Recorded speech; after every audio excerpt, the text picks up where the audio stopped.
Welcome back, friends.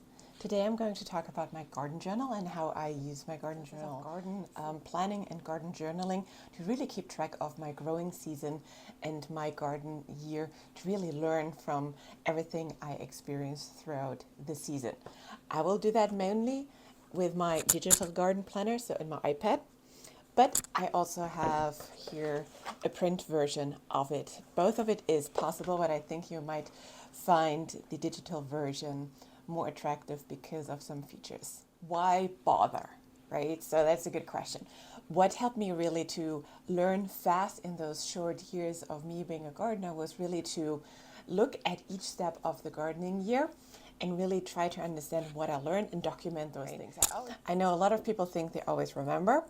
Speaking for myself, I never remember, so that's really important for me to document what I'm doing and to be able to go back. Because if I would ask you today for the broccoli you planted last year, which turned out so amazingly, would you be able on the spot to tell me when did you plant it, where did you get the seeds from, and what variety it is? Maybe you can come up with a variety, but I would bet you that for the day when you started it, and maybe even the seed company where you got it from, you will probably don't know that on the top of your head. So that's something what you need to look for and be able to just understand and know to be able to recreate that next year.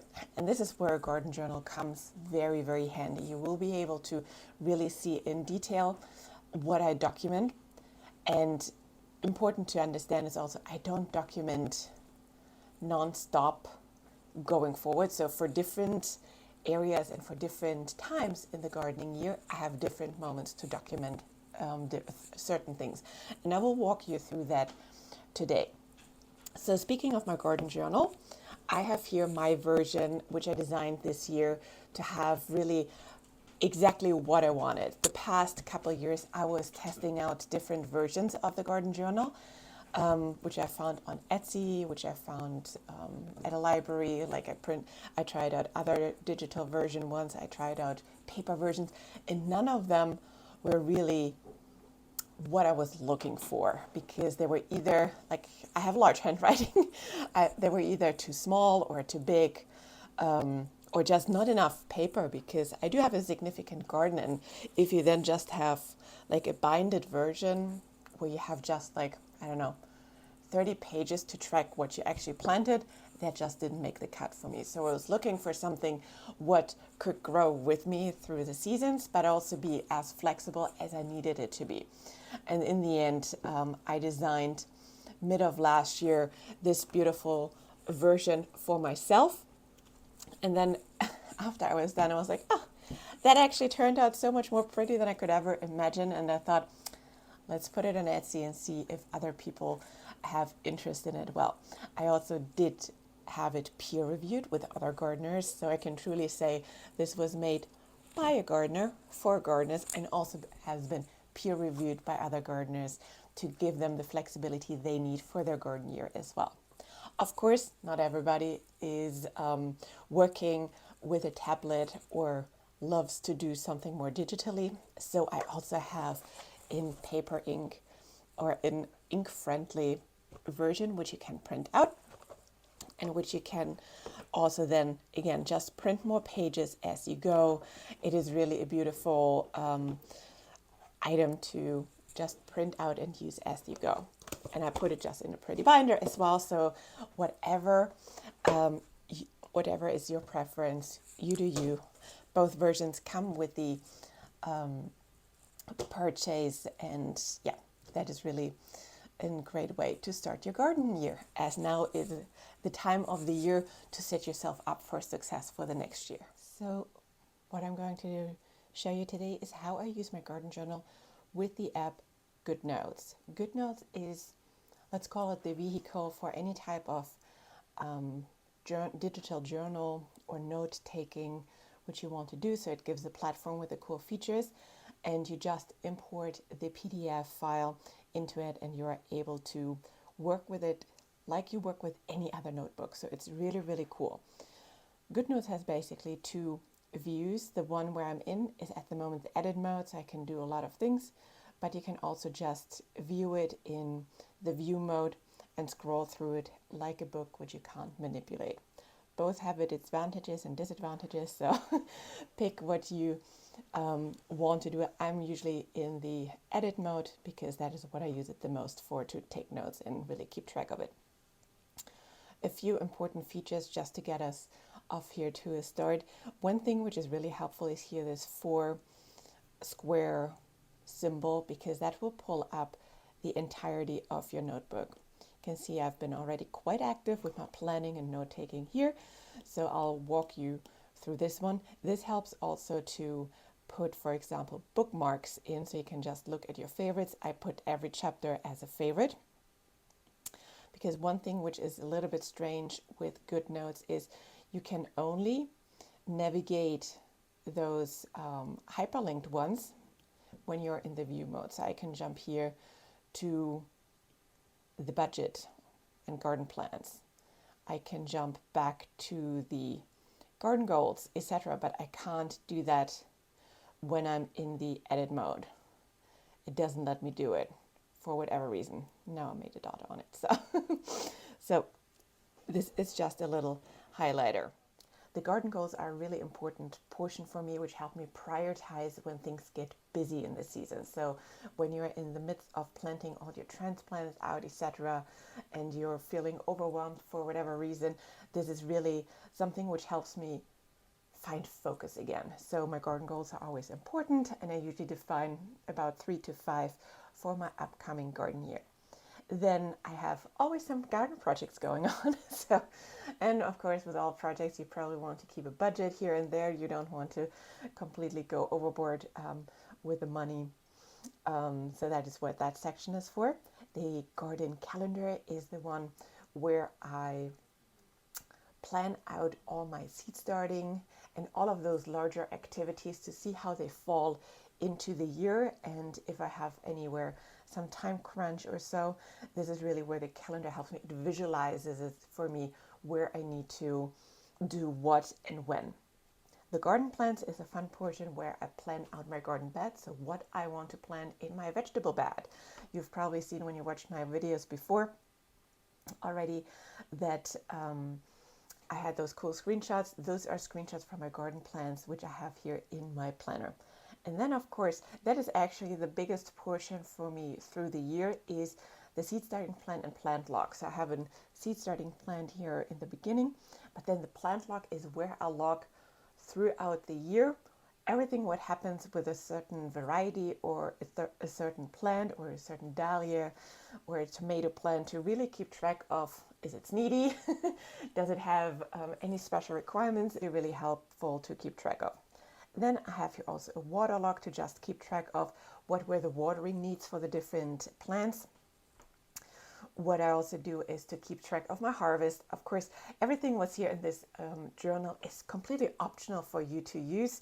But what is really cool and why I can really recommend to track your harvest is, so far, so I've tracked my harvest for the last 3 years. And if you would have let me guess how many tomatoes and how much weight of tomatoes are harvested, I would have never in a million years ever came up with the numbers I actually harvested. So sometimes it feels just small by the little pieces you harvest along the way, right? But that is really something what I can recommend if you are a data-driven person and you love to see your efforts coming to fruition, literally, in terms of numbers.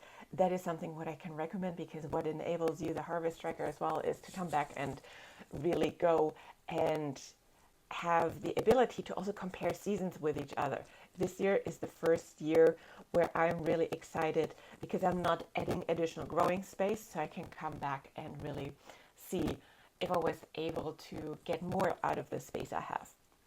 Then I have also a fertilizer log, which is the one where I just keep track of where I add some amendments or some fertilizers to certain plants and when. Something what I think a lot of people don't consider or don't think about is a good pest log. This is something what is really, really helpful to have, and that is where you can note what kind of pest showed up at what date. for next season. That will prepare you well to be ahead of the curve when you know, oh, the evil, vicious squashman borer is coming around again at the end of May. Or squash bugs are usually coming right after 4th of July, and things like that really help you to be more vigilant and help you to enable you to really know when you need to be out on the lookout for those. Then something what is probably also not very often in any type of journal is a social media content log. So how you can plan on for your Instagram or for your YouTube the content and really be able to formalize that a little bit more. And then at the end here I have journal notes, and the journal notes is really free form classic old journaling where you have different type of pages to really help you to get along with it. And then something what I love after garden year, like sitting down like around in the holiday season, like after Thanksgiving typically, to just sit down and reflect what went really well, what did you love about the garden, what went not so great, what do you want to skip for next year. All of those thoughts are really helpful. And then I have here also on the bottom an additional chapter for anything what you might want to document as well, and what is helpful for you to capture, which I might not have thought of. Because what was really important for me with this planner is to be flexible, to give everyone the flexibility to add more pages where they need it. For a large garden, for a smaller garden, it's really, really important to me, and you will see that through the walkthrough how that can play. So what we're going to do now is just taking a look at those pages. So here is chapter 1, the garden goals. I have here already formulated 5 of my garden goals. So one big one, so my number 1, and if I would need to give priority to all of that, is the number 1 is my most important one, because I really want to try to get spring flowers from spring through summer, through fall, literally have non-stop flowers in my house from my garden starting at Mother's Day, which is a little bit of an challenge, because last year I had the first flowers in the house starting 4th of July through end of the season. But with the amount of ranunculus and anemones I'm going to plan, and snapdragons and stuff, I think that's attainable. So, and there is no good new goal setting without a good challenge, right? So that's just something what I want to do. What I also want to focus on is to just be better at seed starting practice after spring.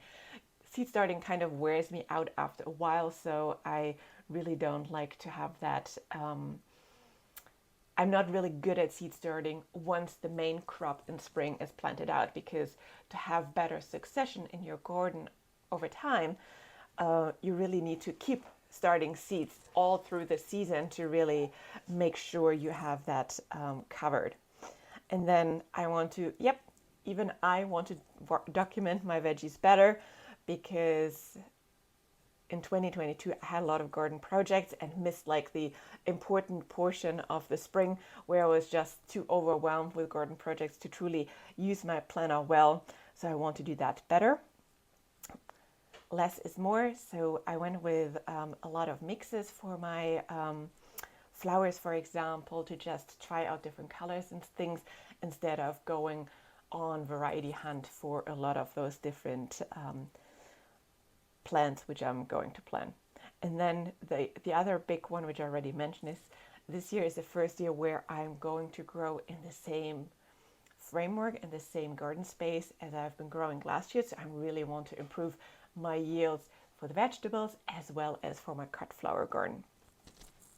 All right, and then you can translate all of those goals, for example, also in a plant wish list. The moment when all of those seed catalogs come in, that is typically where I sit down and write down those different varieties. And you can see here those are already checked off because I ordered them already. And yeah, that is what I have here, or I ordered that one as well.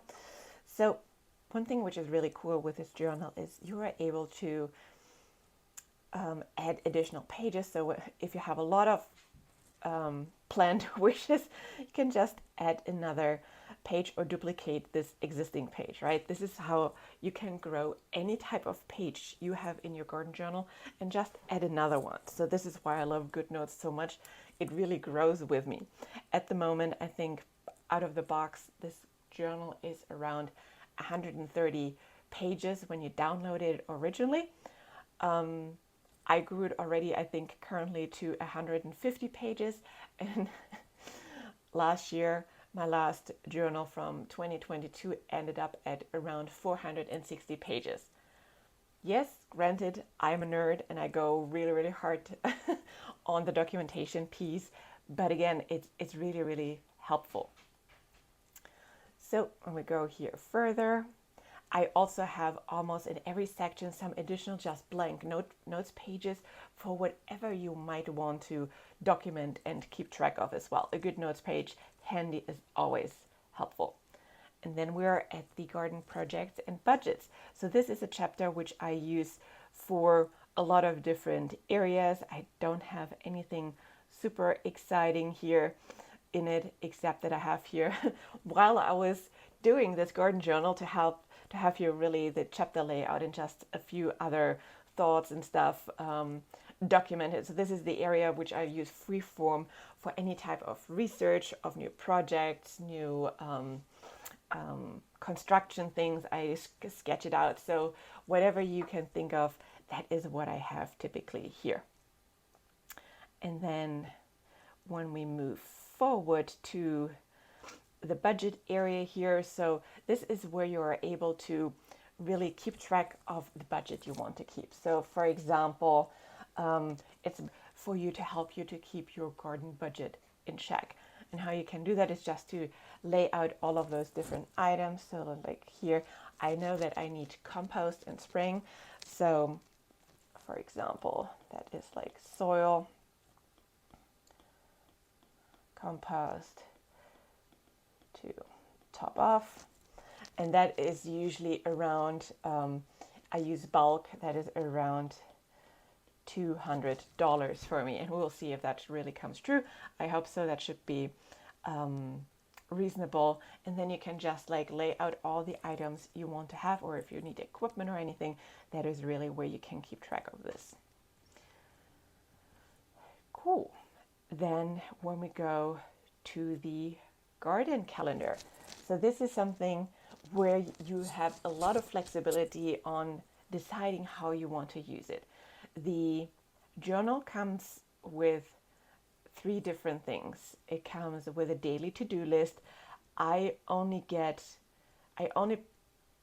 create a daily to-do list when I have a day outside and really want to get things done and make sure that nothing gets dropped off the list. So that's really helpful, where I note everything down. I also usually note the priorities just to make sure if I run out of time that I can check off the important things. I also love to just document the weather and in which mood I was. And you can tell here by the mood, I was like, stop procrastinating, right? So that was just something that was like, November is always a hard time for me where where I really need the break in the garden, or a break from the garden. So this is a daily to-do list. I don't do that every day because I'm not every day in the garden, right? So I truly only pick the daily to-do list for those days where I need to get a lot of things done. It's typically my weekend days, Saturdays, Sundays, when I spend and play outside a lot. Then I have also the weekly list here. So that is what I start to use in March and April, typically, to just keep my week organized, where I have already a lot of seedlings started and some maintenance or some seedling care going on, just to make sure that none of the seed babies fall off the bandwagon. So that's just something what I use. And then also typically throughout May, when I start hardening off and transplanting different things outside. So that just keeps me then organized. Again, I pick those weeks where it's important for me to be more organized. And then overall, I also use in view of a full calendar. This is something what I use very early on, and actually this will be my next video to show you how I use the monthly calendar to get my seed starting plan completely nailed down. How I typically do this, I go in and just like make a week here and make a note like start the antis seeds, for example, and carry on like this. So this is usually how I go about this, and I plan out most of my activities in this format up until the day I plan to transplant them out. And that is usually how I actually calculate backwards. But if you're interested to see this, that is where you need to subscribe to this channel and really look out for this video. All right, then let me fast forward to the garden plants. So I have a variety of garden or different layouts in my garden. I have my 4x8 veggie beds, I have some Vigo beds, which are on a smaller size, and then I have my custom-made cut flower areas. So I have for each bed like in default plan here, you can see this, where I then really get my plan to scale and start planning it based on the square foot gardening method. You can see that how the square foot gardening method works in my last video already, so you can go back and get a little bit more knowledge about here. And that again is the fun thing with a digital garden journal. I have here stickers, for example, where I can manipulate them and add them here. This is really, really fun to do. You can also just do it blank way. So this is currently my plan for my large cut flower bed. So I'm planning here my dahlias, and it looks small because I try to fit this large bed somewhat to a scale. And you can see here this little box of like 4 little squares is 1 square foot. So here are my dahlia varieties, my babies. I can't wait to see them again. But you can see here how I'm planting this out and calculate how many plants I need for those different areas. So, and I'm very sure I'm going to make a new video very soon with what are all the varieties I plan, because I know that's always fun to watch. So, and then from here, we are going to the plant log. So the plant log is really the heart of the journal over time once you get started with your gardening season. Because first, I use this here to start my seed plan. Again, that will be the next video by the weekend, to really look for what is my actual seed starting methodology on how I walk through this process to get this all laid out. When I'm transplanting it out, when I plan to get the seeds going, etc. So this is also a really, really great visual. I have here a couple more blank pages to do so because I'm starting a lot of seeds. But again, if you need more pages, you can also always here duplicate.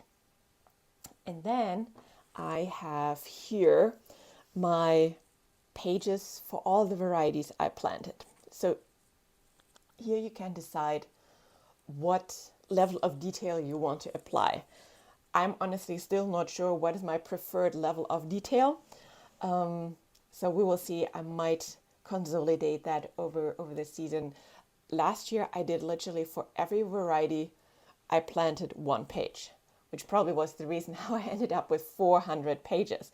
But it was helpful to really see, especially, for example, for my dahlias or for my different tomatoes and peppers, they were all so wildly different performing and different looking. To have a page for each and to be able to put those pictures on was really something what was extremely helpful. And you can see here I've already have my pages with the garlic, for example, and then started an experiment already with ranunculus, planting it out and hopefully seeing that it making it through the winter with the hoops on it. But then here we started with our Lysianthus Grow Along group already between the holidays, some Lysianthus. And here I stuck with it also to just keep the different varieties. And what then, how I proceed through those pages over time is today we have January 4th, no germination yet, right? So those are very, very slow germinating ones, so that is not surprising. I don't expect to see anything before mid of next week, so that's all fine and good, but those things will be able to helpful. And what is in the end really, really helpful is when you go back to those dates later on, right? So if you're really diligent with like keeping track of when you seeded them, when they germinated, once you pot them up and transplanted them, those things are really helpful. Or when you've first cut your flowers and when were the last. So how long was the window for that variety to actually harvest flowers or vegetables? That can be really, really helpful. I also have here some pieces of information for yields, difficulty watering, like just some pieces of data which will help me later to go back and say, oh, that was a really, really good one, but I didn't like it so much because it was fuzzy with the water or so. That is just something to consider. And this is really the chapter which I use the most. I also have, after a while, you can imagine that this page gets filled up quite quickly if you think of it until July when I'm able to harvest my Lysianthus. So this is why the plant log comes with 2 pages where you then have a page 2, page 3 to be able to also add additional notes without filling in the top portion again. And this is really cool. One thing why I love this journal so much and this setup is I am able to add pictures. So for example, I can add from my albums here my Lysianthus picture and can just crop that here and just add this, right? And one thing I can also is I can just take pictures here right away with the iPad. So later on, what you will see when the garden is going is I go around with the iPad in the garden and just shoot pictures and keep them in here right away. So this is such a cool feature and I love this. The fact to be able to really document this here is so great. And the other thing why I love the digital version here as well is you are able to search for your notes. And what is really great is you can see here, I keep notes with my really, really crappy handwriting. It understands the handwriting and still shows you the pages and you're able to jump around with those pages and it shows you even highlighted, oopsie, where we're going here. So this was the big section. Then I have here the watering log where you could keep track of which garden sections you watered when, for example. So you could do like the veggie beds and you were watering them every other day, right? And like very dry summer or some notes like that will help you to understand the context also of the watering schedule. Then the next thing, for example, is the harvest tracker. Again, this is really, really cool to get that counted. You could also do that, for example, in an Excel spreadsheet or something like this to calculate it later. Whatever you like, I can highly, highly recommend to track your harvest.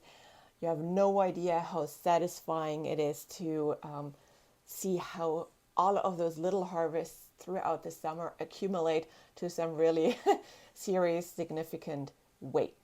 I had this year harvested, what was it? I think over 400 pounds of vegetables. Nobody in my family would have ever guessed anything close. So I can really, really recommend that. And then what we're doing here, oh, in the Harvest Tracker, sorry, I skipped one cool thing is, in the Harvest Tracker, I also added one recipe page where you could document on how you used your harvest, if you came up with any cool recipes you want to recommend. This is a shout out to Brianna, one of my review gardeners who helped me in the beginning to get this design nailed down. That was her brain baby to come up also with an option to really document how you use your harvest, right? So that's something cool to do and to grow with it as well. And then the fertilizer log. So one thing which I'm always diligent about is feeding my plants over time. Only use organic amendments and organic fertilizer to not burn any plants. But for that reason, I always like to note down, especially when I may be trying out something new, how that was working, how diligent I was with application, and any notes of how well it worked or not. So that's just something what has helped me to just find the fertilizers for my plants, which I really like. And then the important one, which I mentioned already earlier, the pest log. I think people really underestimate how powerful it can be to document when the creatures come and show up in your garden. For me, the main pests here are like aphids, the evil vicious squash vine borer, and the dang squash bugs. Yes, you can call them dang squash bugs. And when those show up, for me, I started 2 years ago to write down those times when I first saw them, and that was so helpful for me last year to be able to really be so vigilant, to know I gotta be on the hunt of squash vine borer eggs starting first week of June, for example, and so on. So that's really where you get a hold on. I have here also like pest observation notes to really keep track of it, like when was the peak, when they started to fade. Like those notes can really help to make sure that you stay on top of it. I have here called like the removal plan. How did you get rid of them? I am very proud to say in 2022, that was the first season where I didn't use anything except for BT and hand picking to get rid of most garden bugs. So that was something what I was proud for. So in most cases, the removal plan was duct tape for the squash bugs, but otherwise really being just out on the hunt and like hand squishing them or like wiping them off or blasting them off with water. Less is more, remember? Cool. And then I have here also my social media content chapter where I come up with my ideas or just record my ideas, which I have for Instagram or my website or other things like YouTube. And yeah, you can see here it's all just wild notes. And then at the end, this is really where we have the journal notes and where we have all of those free-form pages. You have here like some lined ones, like any type of options, having some more pictures, what you might want, like from your full garden and not just from the plant itself and whatsoever. It's beautiful to really capture this over time and have this as a record. Again, with a search function, you can so easily find your notes and go back to what you're looking for. This is really, really great.